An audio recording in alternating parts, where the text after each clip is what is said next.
इसी बीच गांव का सबसे बुजुर्ग आदमी, जो अपनी उम्र के चलते अब ज्यादा बाहर नहीं निकलता था, चौपाल पर आ बैठा।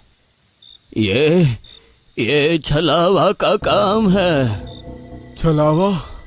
हाँ, छलावा, जो किसी के रूप में आ सकता है, अपने शिकार की पहचान ले सकता है, और जब तक वो अपना काम पूरा ना कर ले तब तक उसका कोई कुछ नहीं बिगाड़ सकता। लेकिन कोई अपने खून के रिश्ते को क्यों मारेगा? यही तो छलावे की ताकत होती है। ये तुम्हें दिखेगा तुम्हारे अपने जैसा, बोलेगा तुम्हारे अपने जैसा, लेकिन असल में वो तुम्हारा अपना होगा ही नहीं। राजीव, जो खुद पुलिस वाला था, तर्क देते हुए बोला, ये सब अंधविश्वास है। छलावा वलावा कुछ नहीं होता। मैं पुलिस वाला हूँ। मैं पता लगाऊंगा कि असली गुनहगार कौन है। बूढ़ा हंसता हुआ अपने घर में चला गया। रात का तीसरा पहर था। पंकज अपने घर में सोया हुआ था। अचानक दरवाजे पर दस्तक हुई।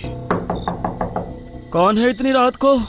कोई जवाब नहीं आया, लेकिन दस्तक जारी रही।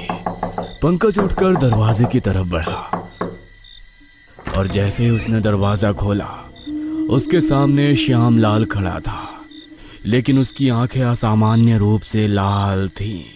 श्यामलाल, इतनी रात को यहाँ? पंकज, तेरा वक्त पूरा हो गया। ये कहते ही उसने पास रखा लोहे का सरिया उठाया और झटके से पंकज के सिर पे दे मारा।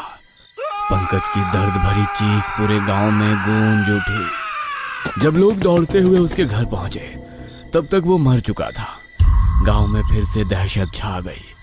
अब ये पूरी तरह साफ हो चुका था कि ये कोई सामान्य घटनाएं नहीं थी। इस गांव के लोगों को क्या हो गया है? मैंने कहा था ना, तब मेरी बात किसी ने नहीं सुनी। पंकज की मौत के बाद गांव में कोई भी बाहर निकलने की हिम्मत नहीं कर रहा था, लेकिन इस डर के बावजूद अगले ही रात एक और हत्या हो गई। प्रीतम अपने घर में आराम से चारपाई पर लेटा था। उसकी बेटी संगीता रसोई में कुछ काम कर रही थी। संगीता बेटा, जरा पानी ला दे, बड़ी प्यास लगी है। लेकिन संगीता कुछ नहीं बोली। उसने अचानक पास रखी रसोई की चाकू उठाई और सीधे प्रीतम की छाती में घोंप दी। अरे ये क्या कर रही है संगीता? अब कोई प्यासा नहीं रहेगा बाबा। प्रीतम की आंखें धीरे धीरे ठंडी पड़ गई और संगीता वहीं मुस्कुरा रही थी। जब गांव वालों को यह खबर मिली तो हर कोई कांप गया। अब किसी को कोई संदेह नहीं रहा कि गांव में वाकई छलावा आ चुका था। यह छलावा का ही काम है।